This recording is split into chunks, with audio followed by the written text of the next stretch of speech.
साथियों नमस्कार, स्वागत है आपका एक बार फिर से गवर्नमेंट गुरु 2.0 यूट्यूब क्लासेस में। आज हम जो देखने वाले हैं करंट अफेयर की जो हमने सीरीज चला रखी है उसमें जो है चौथी क्लास आज होने वाली है और फोर्थ क्लास के साथ साथ हम जो है आज राष्ट्रीय करंट अफेयर पे चर्चा करेंगे। राज्य करंट अफेयर हमने देख लिया है, इसके बाद आज हम राष्ट्रीय करंट अफेयर पे चर्चा करेंगे। करंट अफेयर मार्च का हम पढ़ रहे हैं, आपको सबको पता है 2024 मार्च का पढ़ रहे हैं और इतना बढ़िया तरीके से इतना डीपली करंट अफेयर को देखा जा रहा है कि कहीं से भी एग्जाम, कोई सा भी एग्जाम हो, हार्ड से हार्ड पेपर हो या सरल से सरल पेपर हो, करंट अफेयर हमारा कहीं से बाहर नहीं आएगा।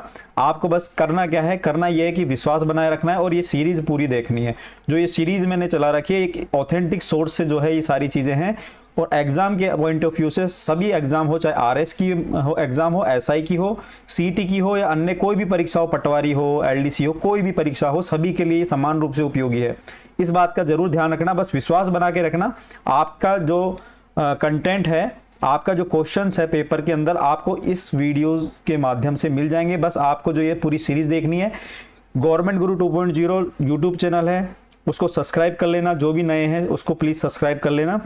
प्लेलिस्ट में जाना, प्लेलिस्ट में जाकर करंट अफेयर की अलग से सीरीज चला रखी है, इंग्लिश की जो है इंग्लिश ग्रामर की अलग से सीरीज चला रखी है। आप वहां पे देखना, बहुत अच्छा कंटेंट है और ऐसा कंटेंट आपको जो है लाखों रुपए कोचिंग में देने के बाद भी नहीं मिलता है दोस्तों। इस बात को आप ऑब्जर्व करना खुद कंटेंट देखने के बाद। मैं खुद की बड़ाई खुद नहीं कर रहा, आप खुद देखना एक बार, ठीक है दोस्तों। तो चलिए शुरू करते हैं। आज से राष्ट्रीय परिदृश्य वाली पर चर्चा करेंगे कि सीरीज इसी तरह से चलेगी। सभी महीनों के करंट अफेयर अब मैं पढ़ाऊंगा, आपको निःशुल्क पढ़ाऊंगा। बस आपको क्या है कि चैनल को सब्सक्राइब करना, नोटिफिकेशन को ऑन कर लेना है। जब भी मैं वीडियो अपलोड करूंगा, वीडियो आपके लिए लेके आऊंगा तो आपको जो है नोटिफिकेशन आ जाएगा, तो आप वहां से जो है देख सकते हैं, ठीक है दोस्तों।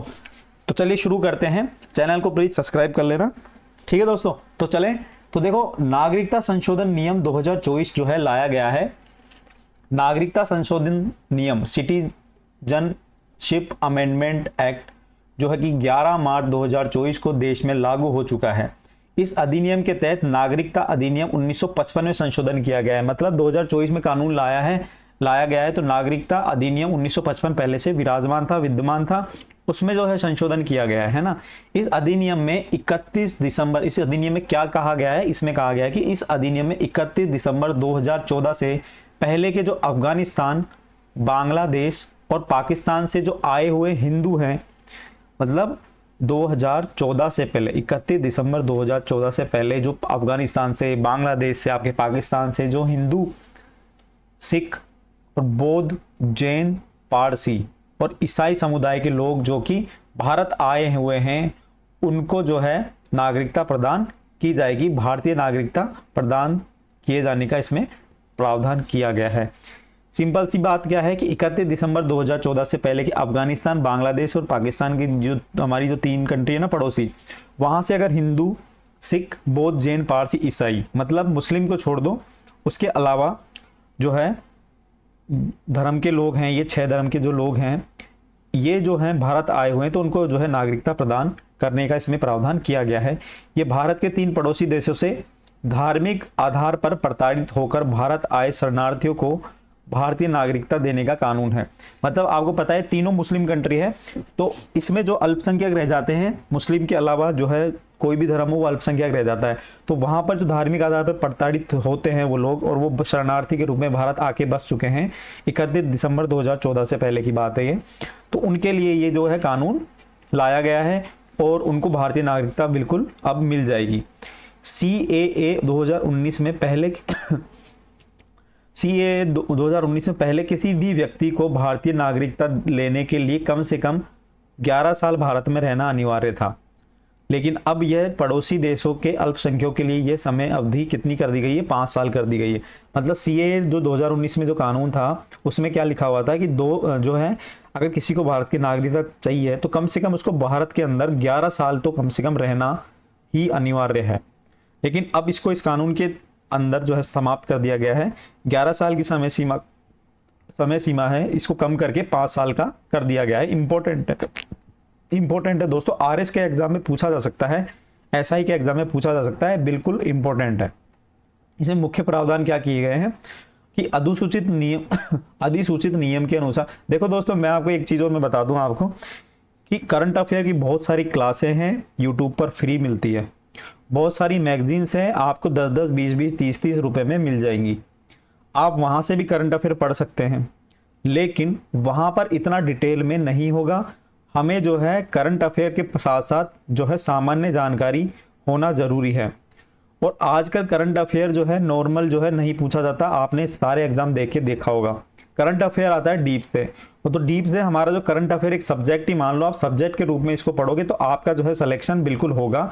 आपको पता है करंट अफेयर का वेटेज जो है 10 से 12 क्वेश्चन आते हैं आपके एसआई और आरएस के अंदर। तो अगर इसमें जब इतने क्वेश्चन आते हैं तो ये सिलेक्शन का एकमात्र रीजन भी हो सकता है, अगर आपने करंट अफेयर पढ़ा है तो हमको जो है डिटेल में पढ़ना है। अब बहुत सारी बुक्स में, मैगजीन्स में, मंथली जो मैगजीन्स आती है इतना दे के छोड़ दिया है, लेकिन ये जो है मैगजीन या ये जो बुक है इसके अंदर देखो कितना डिटेल में दिया है। तो अपन इसी बुक से पढ़ेंगे, शुरू से लास्ट तक इसी बुक से अपन पढ़ने वाले हैं। तो प्रमुख प्रावधान देखो, अधिसूचित नियम के अनुसार आवेदकों को 6 प्रकार के डॉक्यूमेंट्स उपलब्ध कराने होंगे, जो कि भारत में प्रवेश की तारीख बतानी होगी। ये प्रवेश है ना, ये क्या लिखा हुआ है दोस्तों, प्रवेश कि वो भारत में कब प्रवेश किया था, वो तारीख बतानी होगी।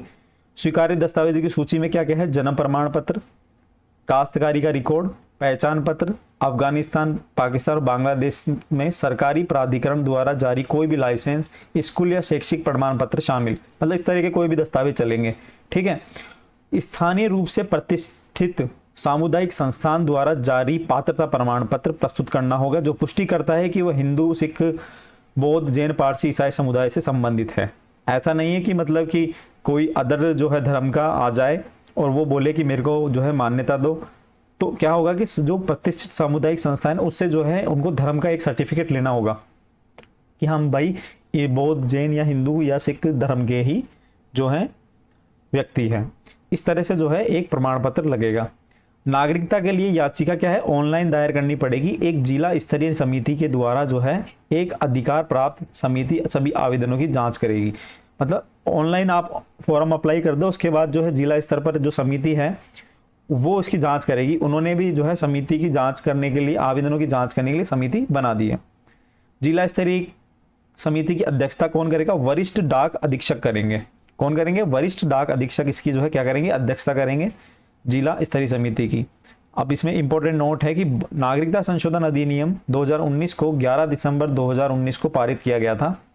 राष्ट्रपति ने 12 दिसंबर 2019 को विधेयक को मंजूरी दे दी थी। ये सीए है, नागरिकता संशोधन एक्ट है ना। तो सिटीजनशिप अमेंडमेंट एक्ट 2019 को लागू हो गया था। आपको पता है कि 11 दिसंबर 2019 को पारित कर दिया गया था। राष्ट्रपति ने भी 12 दिसंबर को अनुमति दे दी थी। जो है अब नागरिकता संशोधन अधिनियम 2024 भी लागू हो चुका है। तो इस तरह से जो है नागरिकता मिल सकती है। ठीक है। अब आगे देखो, सुप्रीम कोर्ट ने सांसदों और विधायकों की मतदान के लिए रिश्वत मामलों में विशेषाधिकार छूट समाप्त की है। Note for vote. Supreme court ने क्या कहा है कि 4 मार्च 2024 को फैसला दिया है और सांसद और विधायकों को वोट देने के लिए रिश्वत लेने पर अभियोजन से छूट नहीं मिल सकती। अभियोजन मतलब होता है कोर्ट में चालान। भारत के मुख्य न्यायाधीश DY चंद्रचूड़, आपको पता है कि अभी तक मैं देखो मेरा बर्थ है 94 दिसंबर का, ठीक है। तो तब से मैंने आज तक दोस्तों, तब से लेके आज तक जो है मैंने ऐसा जज DY चंद्रचूड़ जी जैसा जज CJI, ठीक है, मैंने नहीं देखा। इतना बोल्ड डिसीजन, इतना मतलब जनता के हित में डिसीजन ये लेते हैं, आपने देखा होगा। ठीक है दोस्तों। तो DY चंद्रचूड़ जी जो कि DY चंद्रचूड़ जी जो हैं, जो कि पहले जो हमारे CJI रह चुके हैं, चंद्रचूड़ जी उनके पुत्र हैं, आपको पता होगा। तो इनकी अध्यक्षता में 7 न्यायाधीशों की एक संविधान पीठ ने सर्वसम्मति से फैसला दिया है। फैसला क्या दिया है कि सांसदों और विधायकों को वोट देने के लिए रिश्वत लेते हैं ना अपन, तो रिश्वत लेते हैं ना, तो उसमें अभियोजन से कोई छूट नहीं मिल सकेगी। ठीक है। सर्वोच्च न्यायालय ने PV नरसिम्हा राव बनाम राज्य मामले में 1998 को फैसले को खारिज कर दिया है। कोई फैसला होगा उसको खारिज कर दिया है। हमें तो ये ध्यान रखना है कि इसमें ये फैसला आया हुआ है। कोर्ट ने एजेंसियों में भ्रष्टाचार निवारण अधिनियम 1988 के तहत रिश्वत के मामले में सांसदों और विधायकों के खिलाफ मुकदमा शुरू करने की अनुमति दे दी है। अब मतलब कोई रिश्वत देगा तो उसके खिलाफ भी मुकदमा दर्ज किया जाएगा, चाहे सांसद हो चाहे विधायक हो, इस मामले में कि हमको जो वोट दो, हम आपको इतने रुपए देंगे, आप हमें वोट दो। तो ये जो है गलत जो है क्या है, प्रैक्टिस है। तो इसके लिए जो है अब बोल दिया गया है कि हम जो है मतलब सुप्रीम कोर्ट ने स्पष्ट कर दिया है, अनुमति नहीं दी है कि जो है आपका जो है मुकदमा खारिज कर दिया जाएगा, मुकदमा जरूर होगा और इन दोनों के खिलाफ भी होगा। सर्वोच्च न्यायालय ने 2 स्तरीय परीक्षण में खरे उतरने वाले विशेषाधिकारी को ही न्यायिक कार्यवाही से छूट मिल सकती है, और वह है कि वह सदन में सामूहिक कामकाज से जुड़ा होगा तो उसको छूट मिल जाएगी। विशेषाधिकार एक सांसद या विधायक के आवश्यक कर्तव्यों के निर्वहन से संबंधित होना चाहिए। ठीक है दोस्तों, तो थोड़ा सा हमें इतना सा ध्यान रखना, ज्यादा हमें ध्यान रखने की जरूरत नहीं कि करंट अफेयर में इतना पूछा नहीं जाएगा।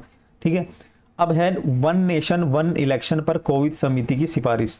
कोविंद समिति वन नेशन वन इलेक्शन, अभी ये काफी मुद्दा उठा था लोकसभा चुनाव से पहले, वन नेशन वन इलेक्शन वाला मामला उठा था।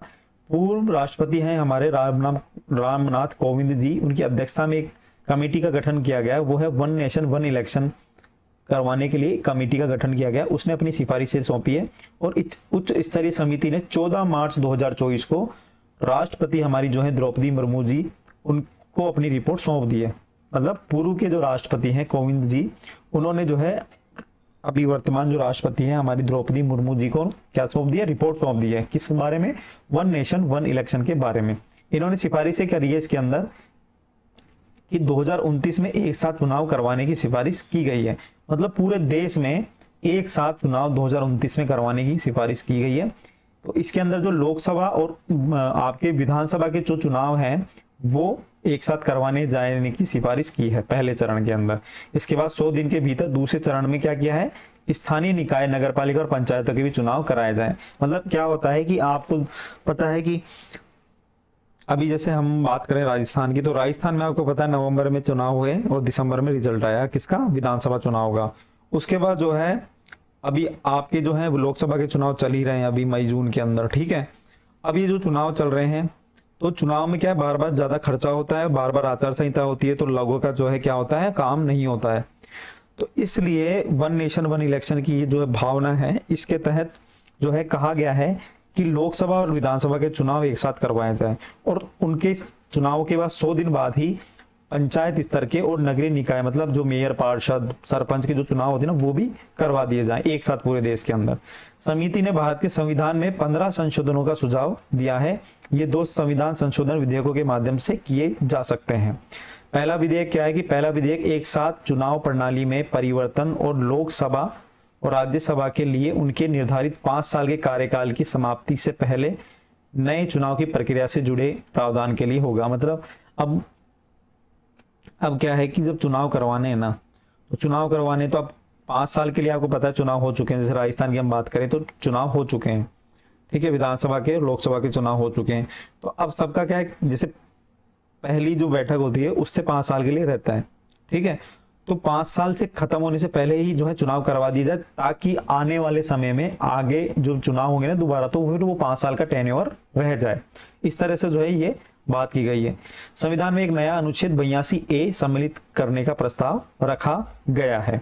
ठीक है, इस विधेयक को राज्य सरकार से परामर्श या राज्य विधानसभाओं द्वारा अनुसमर्थन की आवश्यकता के बाद के बिना संसद द्वारा अनुमोदित किया जा सकता है। मतलब इसका यह हुआ कि इसमें जो है विधानसभाओं की जो अनुमति की आवश्यकता नहीं है, इसमें साफ साफ लिखा हुआ है कि राज्य सरकार के से परामर्श या राज्य विधानसभाओं के अनुसमर्थन, मतलब उनकी सहमति की आवश्यकता के बिना संसद द्वारा पारित किया जा सकता है। देखो कितना मतलब जल्दी पास कराने के लिए क्या किया है इन्होंने कि इसके अंदर जो है राज्यों की जो है आवश्यकता बिल्कुल नकार दी गई है ना। तो इंपॉर्टेंट है, ध्यान रखना, अनुच्छेद ध्यान रखना। अनुच्छेद क्या है, 82A। अनुच्छेद 82A उस प्रक्रिया को स्थापित करेगा जिसके द्वारा देश में लोकसभा तथा राज्य विधानसभाओं के लिए एक साथ चुनाव प्रणाली की ओर बढ़ेगा। अनुच्छेद 82A(2) के प्रस्तावित, मतलब अनुच्छेद 82A(2) में क्या लिखा हुआ है कि प्रावधानों के तहत नियत तारीख के बाद होने वाले किसी भी आम चुनाव में गठित सभी विधानसभाएं लोकसभा के कार्यकाल पूरा होने पर भंग हो जाएगी। स्पष्ट है, विधानसभाएं कब भंग हो जाएगी, जब लोकसभा का कार्यकाल पूरा होगा। प्रस्तावित विधेयक अनुच्छेद 327 में संशोधन की भी सिफारिश करता है, जो क्या कहता है कि संसद और लोकसभा, राज्यसभा और राज्य विधानसभा के चुनाव से संबंधित कानून बनाने की शक्ति देता है, जिसमें मतदाता सूची तैयार करना, निर्वाचन क्षेत्रों में परिसीमन भी शामिल है। मतलब 2 अनुच्छेदों में सिफारिश करता है, एक तो क्या है 82A और एक कौन सा है 327। 327 क्या बोलता है कि मतदाता सूची तैयार करनी होगी, ठीक है, निर्वाचन क्षेत्र का परिसीमन भी करना होगा। तो ये कौन सा कहता है 327। और 82 क्या कहता है, 82 ये कहता है कि आपके जो है लोकसभा में जो है आपके, और जो राज्यसभा के अंदर जो है क्या होंगे, एक साथ जो है चुनाव करवाए जा सकते हैं। ये मैंने आपको नीचे बता दिया, ठीक है। आगे देखो, आगे क्या लिखा हुआ है, इंपॉर्टेंट है कि नहीं है बताओ। आरएस वाले बच्चों के लिए तो बहुत ज्यादा इंपॉर्टेंट है, और अन्य विद्यार्थियों के लिए इंपॉर्टेंट इसलिए क्योंकि वह पूछा जा सकता है कि वन नेशन वन इलेक्शन पे कौन सी समिति बनी थी। थोड़ा डिटेल में पढ़ोगे तब जाके ये चीजें आपको याद रहेगी, तो भूलोगे नहीं। रटना नहीं है, करंट अफेयर को समझ के पढ़ना है। रटोगे तो भूल जाओगे 4 दिन बाद, अगर समझ के पढ़ोगे तो दिमाग में चीजें रहेगी। बस अपन को फिर करना होगा रिवीजन, और रिवीजन भी मैं आपके लिए पढ़ा दूंगा। आप अपन जो है मैराथन क्लास चलाएंगे पूरे महीने की, ठीक है। जितने भी वीडियो बनाएंगे उसकी पूरे महीने की मैराथन क्लास चलाएंगे, ठीक है, रिवीजन के लिए। आगे देखो क्या लिखा हुआ कि यदि लोकसभा या राज्य विधानसभा पूर्ण कार्यकाल की समाप्ति से पहले भंग हो जाती है तो अनुच्छेद 83(3) और 172(3) में सुझाए गए संशोधनों के अनुसार शेष अवधि को असमाप्त कार्यकाल अनएक्सपायर्ड टर्म के रूप में संदर्भित किया जाएगा। मतलब समाप्ति से पहले, कार्यकाल समाप्त होने से पहले भंग हो जाती है तो जो बचा हुआ कार्यकाल होगा उसको बोलेंगे असमाप्त कार्यकाल, ठीक है। दूसरा विधेयक जो संशोधन के लिए बोला गया है उसमें क्या कहा गया है कि दूसरा विधेयक कहता है कि नगर पालिका, मतलब पहला संशोधन तो किसमें करना था, लोकसभा और विधानसभा वाले चुनाव के अंदर। दूसरा संशोधन की बात करें तो, दूसरा विधेयक की बात करें तो उसमें कहा गया नगर पालिका और पंचायत चुनाव को एक साथ भारत के चुनाव आयोग द्वारा एक मतदाता सूची के निर्माण से संबंधित होगा, जिसमें प्रत्येक मतदाता और उस सीट का विवरण होगा जिसके लिए वे मतदान करने के पात्र हैं। यह विधेयक उन विषयों से संबंधित है जिन पर राज्यों के पास कानून बनाने की प्राथमिक शक्ति है, और इसलिए इसे लागू करने से पहले भारत के आधे से अधिक राज्यों के अनुमोदन और अनुसमर्थन की आवश्यकता होगी। ध्यान रखना, स्पष्ट लिखा हुआ है कि राज्य में जो लोकसभा और राज्यसभा की बात करें, लोकसभा और राज्यसभा की हम बात करें तो इसके अंदर जो है राज्यों की सिफारिश की आवश्यकता नहीं है, राज्यों के समर्थन की आवश्यकता नहीं है। लेकिन हम बात करें पंचायतों के चुनाव की या स्थानीय निकाय के चुनाव की, ठीक है, इसके लिए राज्यों की आवश्यकता है। क्यों? क्योंकि ये जो है राज्य से जुड़े हुए विषय हैं, तो राज्य से जुड़े विषय हैं तो इसके लिए जो है संशोधन के लिए आधे से अधिक राज्यों की आवश्यकता आपको पड़ने वाली है, ठीक है। अनुच्छेद 368(2) के तहत राज्य सूची के विषयों से संबंधित किसी भी संवैधानिक संशोधन को पारित होने से पहले देश के कम से कम आधे राज्य विधानमंडल द्वारा अनुमोदित किया जाना चाहिए। अनुच्छेद 368 आपको पता है, अनुच्छेद 368 किसके लिए, संविधान संशोधन के लिए। तो 368(2) में क्या लिखा हुआ है, स्पष्ट लिखा हुआ है कि अगर राज्य से जुड़े हुए कोई भी विषय है उसमें अगर संशोधन करना है तो आधे से अधिक राज्यों का क्या चाहिए, आपको समर्थन चाहिए।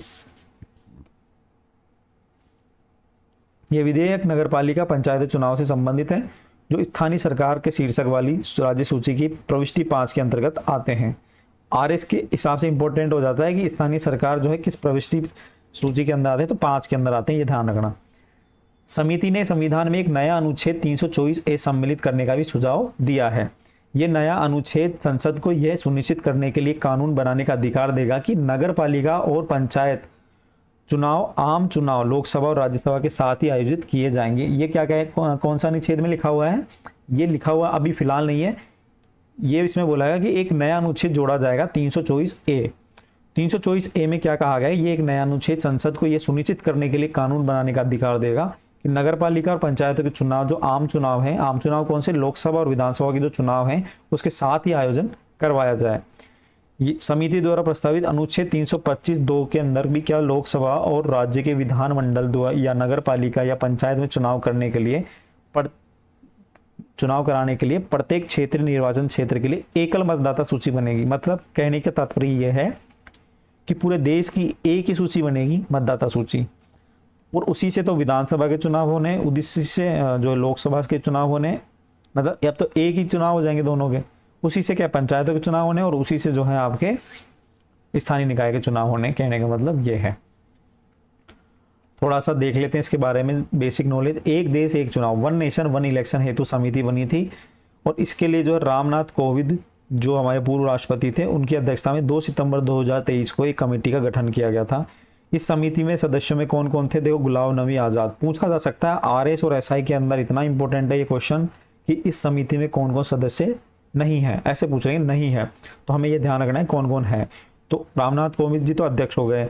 अब इसमें गुलाम नबी आज़ाद, अमित शाह, एनके सिंह, सुभाष कश्यप, संजय कोठारी और हरीश साल्वे शामिल हैं। कानून मंत्री जो हैं हमारे अर्जुन राम मेघवाल और डॉक्टर नितिन चंद्रा को क्या किया है, विशेष आमंत्रित सदस्य बनाया गया है। तो स्पष्ट हो गया कि गुलाम नबी आज़ाद हमारे जो हैं अमित शाह, एन.के. सिंह, सुभाष कश्यप, संजय कोठारी और हरीश साल्वे, ठीक है, तो इनको सदस्य के रूप में माना गया है। और अर्जुन राम मेघवाल जो हमारे कानून मंत्री हैं और डॉक्टर नितिन चंद्रा जो ये हैं विशेष आमंत्रित सदस्य के रूप में इनको लिया गया है। ठीक है दोस्तों, तो ये है आपके वन नेशन वन इलेक्शन की सामान्य जानकारी। अब मैं इसको थोड़ा सा नॉर्मल वे में भी आपको 2 लाइनों में भी बता सकता था, लेकिन मुझे पता है क्वेश्चन हमारा गलत नहीं होगा और हमें जो है समझ, अब आपको सबको समझ में आ गया कि वन नेशन वन इलेक्शन होगा कैसे। पॉलिटी वाले स्टूडेंट जो है, पॉलिटी जिनको अच्छी लगती है, जो पॉलिटी पढ़ते हैं, आरएस वाले विद्यार्थी या एसआई वाले विद्यार्थी, उन वो चीज़ों को रिलेट भी कर पा रहे होंगे कि 324A में क्या लिखा हुआ है, 82 में क्या लिखा हुआ है अनुच्छेदों के अंदर। तो दोस्तों आपको जो है समझने में बहुत ईजी रहेगा और आरएस मेंस के लिए भी ये बहुत ज़्यादा इंपॉर्टेंट हो जाता है। ठीक है, राष्ट्रपति की मंजूरी, देखो मेरा पढ़ाने का उद्देश्य ये नहीं है कि आप जो है आपको बस पढ़ा दिया और बात खत्म, बस वीडियो बना दिया। मेरी तरफ से वीडियो मत देखो, मेरे को जो है वीडियो जो है देखने के लिए मैं आपको वो फोर्स नहीं कर रहा, मैं आपको स्पष्ट ये बता रहा हूँ कि मैं पढ़ाऊंगा, मैं ऐसे डिटेल में पढ़ाऊंगा। मेरे से ना घास नहीं कटती, बोलते हैं ना घास काट लो, तो घास मुझसे नहीं कटेगी। आपके लिए कंटेंट है, अच्छा लगे तो देखो, नहीं लगे तो बहुत सारे जो यूट्यूबर्स हैं उनके पास भी देख सकते हो। लेकिन अगर एक बात मैं आपको बता दूं, अगर पढ़ रहे हो, टाइम अगर 1 घंटा लगा रहे हो ना, तो अच्छे से पढ़ो, डिटेल में पढ़ो, क्वेश्चन गलत नहीं होगा, इस बात की मैं गारंटी दे रहा हूँ। लेकिन ईमानदारी के साथ आप मेरे को फॉलो करोगे, ईमानदारी के साथ सारे वीडियो देखोगे, तो आपका क्वेश्चन गलत नहीं होगा। ठीक है, विश्वास बना के रखो, सब चीज़ें अच्छी होगी। बस बात यह है कि आपको विश्वास बना के रखना होगा, सारी वीडियो सीरीज देखनी होगी। अब जो भी बच्चे यहाँ तक अगर वीडियो देखे हैं ना, वो वीडियो को लाइक करेंगे और सब्सक्राइब करेंगे चैनल को। रीज़न क्या है, उसका रीज़न ये है कि मुझे पता चल जाएगा कि कितने बच्चे ज़्यादा सीरियस हैं। बाकी तो आपकी मर्जी है, मैं तो पढ़ाऊंगा इसी तरीके से। ठीक है दोस्तों, तो आपके लिए कंटेंट है और जो विद्यार्थी सीरियस है ना, वो इस बात को समझेंगे, और जो सामान्य विद्यार्थी हैं जो टाइम पास करते हैं यूट्यूब पर, तो वो टाइम पास ही करते रहेंगे। टाइम पास यहाँ पे भी कर लो, कहीं और भी कर लो, आपकी मर्जी, कैसे भी अपना टाइम वेस्ट करो। क्योंकि दोस्तों कंपटीशन बहुत हार्ड हो चुका है ऑनलाइन। ये जब से यूट्यूब पे क्लासें होने लगी है, या ऑनलाइन जब से क्रांति आई है ना, डिजिटल क्रांति, तब से बहुत ज्यादा कंपटीशन हो चुका है। गाँव में बैठा बच्चा भी है ना, उसी तरह से तैयारी कर रहा है जैसे आप शहर में आके रूम लेके लाख लाख रुपए कोचिंग देके कर रहे हो। बहुत क्रांति आ चुकी है एजुकेशन के मामले में, और कंपटीशन सबको गवर्नमेंट जॉब चाहिए अपने राजस्थान के अंदर। तो राजस्थान के अंदर गवर्नमेंट जॉब पाने के लिए आपको कंपटीशन भी बहुत तगड़ा फाइट करना पड़ेगा, इस बात की स्पष्ट ध्यान में रख लो। दूसरा, पेपर लीक माफिया जो होते हैं ना, वो आपका कंपटीशन कई गुना और बढ़ा देते हैं। तो दोस्तों अगर आपके पास सिलेक्शन चाहिए आपको, तो पढ़ना तो पड़ेगा, इस बात का कोई ऑप्शन ही नहीं है। दिमाग में बस एक चीज रख लो कि हमें इस क्लास को, इस वीडियो को फॉलो करना है, इन सर को फॉलो करना है, इस यूट्यूब चैनल को फॉलो करना है, और बस उसी के पीछे पड़ जाओ। वहां पर अगर सर को आगे से बोलोगे ना तुम चीजों को कि सर ये वीडियो डालो, ये वीडियो डालो, तो मजा आएगा देखो पढ़ने में, ऐसे तो फिर मजा कम आता है। चलो आगे चलते हैं। राष्ट्रपति की, देखो मैं भी है ना 5 गवर्नमेंट जॉब लेके बैठा हूं, 5 गवर्नमेंट जॉब लेके बैठा हूं, सिलेक्शन किया है, तो मैंने डिटेल में अध्ययन किया, तब जाके मेरा 5 में सिलेक्शन हुआ और एक साथ हुआ है। ऐसा नहीं है कि मैंने 5 की अलग तैयारी की है, मैंने जो है डिटेल में तैयारी करी है ए की एग्जाम की, और उस डिटेल की तैयारी से मुझे जो है 5 सिलेक्शन मिले हैं गवर्नमेंट जॉब में। ठीक है दोस्तों, तो आपके लिए कंटेंट यही लाऊंगा, ऐसा ही लाऊंगा, ये मेरा आपको से वादा है। ठीक है, आगे देखो। राष्ट्रपति की मंजूरी के बाद उत्तराखंड में समान नागरिक संहिता लागू हो गई है। उत्तराखंड राज्य जो है उसमें जो है समान नागरिक संहिता लागू हो चुकी है, यूसीसी। ठीक है, यूनिफॉर्म सिविल कोड जो है लागू हो चुका है। द्रौपदी मुर्मू हमारी राष्ट्रपति जी 11 मार्च 2024 को उत्तराखंड विधानसभा द्वारा समान नागरिक संहिता उत्तराखंड 2024 विधेयक को मंजूरी दे दी गई है। यह मंजूरी भारत के संविधान के अनुच्छेद 201 के तहत दी गई है। संविधान के अनुच्छेद 201 में उल्लेख है कि जब कोई भी जो है विधेयक राष्ट्रपति के विचार के लिए राज्यपाल द्वारा आरक्षित रखा जाता है, राज्यपाल द्वारा जो है राष्ट्रपति के विचार के लिए आरक्षित रखा जाता है, तब राष्ट्रपति ही उस विधेयक के संदर्भ में सहमति या असहमति का निर्धारण करेगा। अनुच्छेद 201 के अंतर्गत दी गई है। अब यहाँ पर एक चीज, जो भी पॉलिटी की तैयारी कर रहे हैं उनसे मैं पूछना चाहता हूँ कि अनुच्छेद जो है हमारा 201, इसमें लिखा हुआ है राष्ट्रपति जो है सहमति दे सकता है राज्यपाल द्वारा आरक्षित रखे हुए विधेयक पर, और असहमति भी दे सकता है, बिल्कुल दे सकता है। राष्ट्रपति सर्वोच्च होता है, उसकी शक्ति अपार होती है। मैं ये पूछना चाहता हूं आपसे कि राज्यपाल जो है आरक्षित रखता है किसी भी विधेयक को, वो किस अनुच्छेद के तहत रखता है? कमेंट बॉक्स में मुझे बताएंगे, जिसका सही होगा उसका जो मैं नाम अगले वीडियो में लूंगा और उसका स्क्रीनशॉट लगाऊंगा बिल्कुल कमेंट का, ठीक है। मेरे को बताओ कि राज्यपाल किस विधेयक के तहत, किस अनुच्छेद के तहत जो है राष्ट्रपति के लिए किसी भी विधेयक को आरक्षित रख सकता है, ठीक है दोस्तों, कमेंट बॉक्स में मुझे जरूर बताना। आगे देखो लिखा हो कि समान नागरिक संहिता अधिनियम की मंजूरी मिलने के बाद उत्तराखंड जो है स्वतंत्र भारत में समान नागरिक संहिता लागू करने वाला पहला राज्य बन चुका है। बहुत ज्यादा इंपॉर्टेंट है, इसको जो है लिख लो, अंडरलाइन कर लो, माथे में फीड कर लो। उत्तराखंड पहला राज्य है जो कि पहला राज्य बन चुका है समान नागरिक संहिता लागू करने वाला। गोवा में भी समान नागरिक संहिता लागू है, लेकिन वहां 1870 के दशक से लागू है, जब राज्य पुर्तगालियों के अधीन था। पुर्तगालियों के अधीन था, है ना, पुर्तगालियों के, है ना, पुर्तगाली, ठीक है। तो 1870 के दशक से लागू है, लेकिन भारत के अंदर, स्वतंत्र भारत की हम बात करें, ये 1870 की बात कर रहा है, स्वतंत्र भारत के अंदर ध्यान रखना कि भारत के अंदर लागू हुआ था गोवा में सबसे पहले, लेकिन स्वतंत्र भारत के अंदर 2024 में लागू हुआ है उत्तराखंड के अंदर। स्पेशली ध्यान रखना, उत्तराखंड राज्य विधानसभा में 7 फरवरी 2024 को विधेयक पारित किया गया था। सेवानिवृत्त न्यायाधीश रंजना प्रकाश देसाई की अध्यक्षता वाली समिति ने उत्तराखंड में समान नागरिक संहिता का प्रारूप पेश किया था। बहुत ज्यादा इंपॉर्टेंट है, आरएस वाले बच्चे थोड़े ध्यान दें कि रंजना देसाई की जो अध्यक्षता वाली जो कमेटी है उसने जो है ये प्रारूप तैयार किया था उत्तराखंड के अंदर। उत्तराखंड समान नागरिक संहिता की हम बात करें, इस कानून को 4 खंडों में विभाजित किया है। विवाह और विवाह विच्छेद, मतलब विवाह करना और तलाक। उत्तराधिकारी मतलब आपके जो है नॉमिनी हो गए, उत्तराधिकारी होते हैं ना, सहवास संबंधी लिव इन रिलेशनशिप की बात, और विविध अन्य।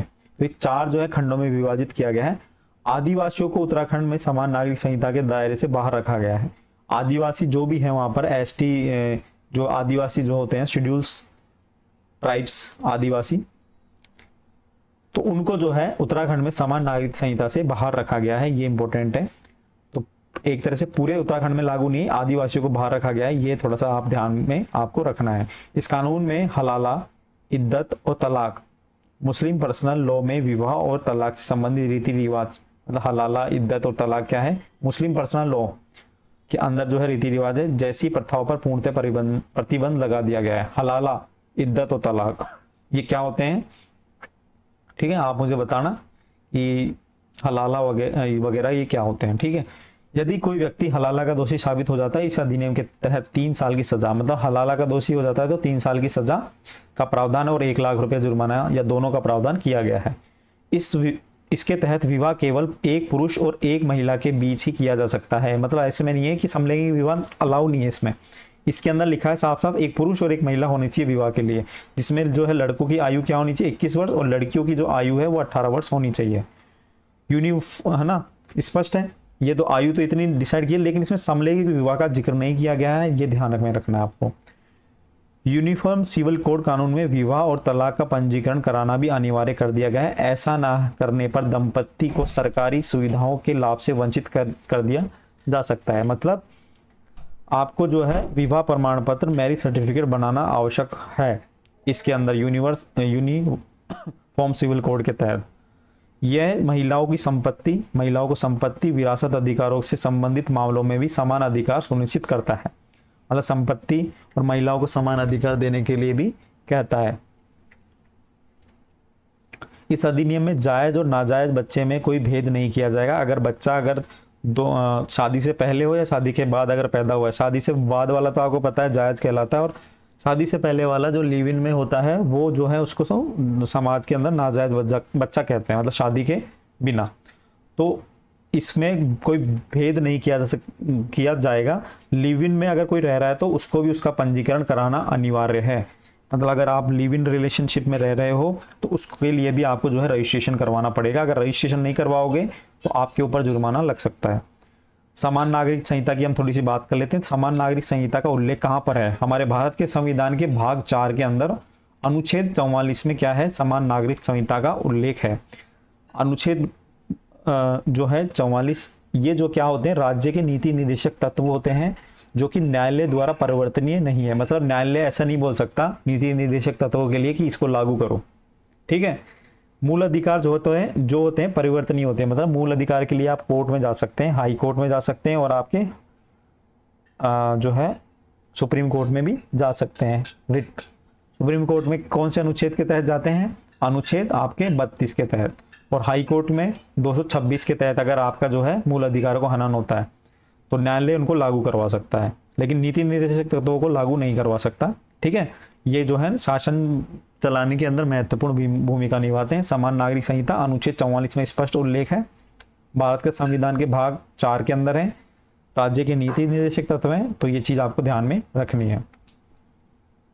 आगे देखो, असम, अरुणाचल प्रदेश और नागालैंड 3 राज्य ऐसे हैं भारत के, वहां पर अफस्पा को 6 महीने के लिए बढ़ा दिया गया है। 6 महीने के लिए अफस्पा बढ़ा दिया गया है। कौन कौन से? असम, अरुणाचल प्रदेश और आपके नागालैंड।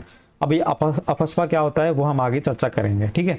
अफस्पा क्या होता है वो हम आगे चर्चा करेंगे। 6 महीने के लिए और बढ़ा दिया गया है। गृह मंत्रालय ने इसकी अधिसूचना जारी कर दी है और ये 1 अप्रैल 2024 से प्रभावी हो जाएगा। असम के जो 4 जिले हैं अफस्पा को 1 अप्रैल से 6 महीने के लिए बढ़ा दिया गया। वो कौन कौन से जिले असम के? तिनसुकिया, डिब्रूगढ़, चराईदेव और शिवसागर, ठीक है। 3 जिलों के अंदर बढ़ा दिया गया है। अरुणाचल प्रदेश में तिरप, चांगलांग और लोंगडिंग जिले सहित एक अन्य जिले के 3 पुलिस थाना क्षेत्रों में जो ये बढ़ा दिया गया है। जिले के नाम याद करने की जरूरत नहीं है आपको, तो केवल राज्यों के नाम याद करने हैं। अरुणाचल प्रदेश, असम और आपके नागालैंड। नागालैंड में भी कौन कौन से जिले हैं? देखो, दीमापुर, न्यूलैंड, चुमुकेदीमा, मोन, कीफेरे, नोकलॉक, फेक, पेरेन। अजीब अजीब से नाम है ना नागालैंड के, जैसे तो चाइना में अपन बात कर लें, ठीक है। तो 5 जिले हैं यहाँ पे नागालैंड के और 3 हैं आपके असम के। गृह विभाग ने अधिसूचना जारी कर कहा है कि इन जिलों में कानून व्यवस्था की दृष्टि से आसान क्षेत्र माना गया है। मतलब ये जो जिले मैंने आपको बताए हैं वो कानून व्यवस्था की दृष्टि से क्या है? आसान क्षेत्र है। वहां पे कभी भी जो है हिंसा भड़क सकती है, इसलिए जो है इसकी अवधि 30 सितंबर तक बढ़ा दी गई है। 6 महीने बढ़ा दी गई है, मतलब 1 अप्रैल से 30 सितंबर तक बढ़ा दिया गया है। हम बात करें अफस्पा क्या होता है। अफस्पा क्या होता है दोस्तों? अफस्पा क्या है? एक एक्ट है। इसका पूरा नाम क्या है? The armed force special power. मतलब जो सशस्त्र बल होते हैं हमारे, आर्म्ड फोर्स होती है, उनको जो है स्पेशल पावर दिए गए इन क्षेत्रों में। ये जो है 1958 में लागू हुआ था, अधिनियम बना था, तो ये 11 सितंबर 1958 को लागू हुआ था। आखिर ये है क्या? तो क्या है दोस्तों, केंद्र सरकार या राज्यपाल पूरे राज्य या उसके किसी भी हिस्से में अफस्पा लागू कर सकते हैं। कौन कर सकते हैं? केंद्र सरकार या उस राज्य का राज्यपाल। अफस्पा के तहत सुरक्षा बलों को कानून के खिलाफ जाने वाले व्यक्ति पर गोली चलाने का और उसका जो है सर्च, मतलब उसकी जो है सर्च करने का, तलाशी लेने का या गिरफ्तारी करने का अधिकार है। मतलब इतने स्पेशल जो है वहां पर जो है एक्स्ट्रा कानून आर्म फोर्स को दिए गए हैं। ये है अफस्पा। मान लो आर्मी को लगता है, वहाँ की आर्मी को लगता है कि ये जो व्यक्ति है हिंसा भड़काएगा या फिर उसने जो पत्थरबाजी की थी, तो बिना किसी जो है शूट एंड साइट का ऑर्डर होता है, बिना किसी ऑर्डर के देखते ही गोली मार दो अगर कोई ऐसा बकवास करता है तो सर्च, बिना सर्च वारंट के सर्च कर सकते हैं, गिरफ्तारी भी कर सकते हैं इस कानून के तहत। इसके तहत किसी तरह की कार्रवाई करने पर सैनिकों के खिलाफ किसी तरह की कानूनी कार्रवाई नहीं की जा सकती। दोस्तों इसका विरोध इसलिए होता है क्योंकि इसमें ये वाला प्रावधान है। अब सैनिक भी तो क्या होते हैं? इंसान होते हैं। वो इंसान जो होते हैं, सैनिक जो होते हैं हमारे, तो कहीं ना कहीं कुछ लोग ऐसे सैनिक होते हैं जो कि इसका मिसयूज करते हैं कानून का। बिना बात जनता को परेशान करने के लिए अफस्पा का उपयोग किया जाता है। तो इसका काफी आपने सुना होगा, काफी जो है विरोध हो रहा है और धीरे धीरे इसको जो है समाप्त करने के लिए मांग की जा रही है। आगे देखो, आगे लिखा हुआ है जम्मू कश्मीर में मुस्लिम कॉन्फ्रेंस के 2 गुटों पर प्रतिबंध लगा दिया गया है। कौन कौन से 2 गुट हैं हम आगे देखते हैं। इसके अंदर लिखा हुआ है केंद्र सरकार द्वारा मुस्लिम कॉन्फ्रेंस जम्मू और कश्मीर के अंदर सुमजी गुट को गैरकानूनी गतिविधियां रोकथाम अधिनियम 1967 की धारा 3 के तहत प्रतिबंध किया गया है। सुमजी गुट है एक तो, दूसरा यह प्रतिबंध तत्काल प्रभाव से लागू हुआ है और 5 साल तक चलेगा। दोनों गुटों को भारत की संप्रभुता और अखंडता के लिए हानिकारक करने वाली गतिविधियों में शामिल होने के लिए दोषी ठहराया है। मतलब भारतीय अखंडता और प्रभुता को, अगर संप्रभुता को अगर नष्ट करने वाला गुट है तो उसको बिल्कुल दोषी ठहराया गया है, ठीक है। तो एक है सुमजी गुट मुस्लिम कॉन्फ्रेंस जम्मू कश्मीर और एक है भट्ट गुट जो कि जम्मू कश्मीर में अलगवादी आंदोलन को सहायता और बढ़ावा देने का आरोप इस पर शामिल है, ठीक है। गैर कानूनी गतिविधि रोकथाम अधिनियम की थोड़ी सी बात कर लेते हैं। उसे बोलते हैं यूएपीए। इसे वर्ष 2019 में गैरकानूनी अधिनियम रोकथाम संशोधन अधिनियम 2019 में संशोधन किया गया था। इसे जो है आतंकवाद विरोधी कानून के नाम से भी जाना जाता है। इसका मुख्य उद्देश्य क्या है कि भारत में गैरकानूनी गतिविधियों में और इससे जुड़े हुए संगठनों पर रोक लगाना इसका मुख्य उद्देश्य है। ठीक है दोस्तों, आगे देखो, तो ध्यान रखना कि एक तो है सुमजी गुट और एक है भट्ट गुट। आगे देखो, भारत सरकार, त्रिपुरा सरकार और टिपरा मोथा के बीच त्रिपक्षीय समझौता हुआ है। कब हुआ ये समझौता हुआ है 2 मार्च 2024 को हुआ है। और क्या समझौता हुआ है, समझौते में क्या है कि समझौता है कि राज्य के स्थानीय लोगों की समस्याओं को स्थायी समाधान निकालने हेतु ये समझौता किया गया है। इसके बारे में थोड़ा सा डिटेल देख लेते हैं। टिपरा मोथा को टिपहारा स्वदेशी प्रगतिशील क्षेत्रीय संगठबंधन के रूप में भी जाना जाता है। टिपरा मोथा को क्या जाता है, टिपराहा स्वदेशी प्रगतिशील क्षेत्रीय संगठन के रूप में भी जाना जाता है। ये एक क्षेत्रीय राजनीतिक दल है और पहले त्रिपुरा में एक सामाजिक संगठन था ये।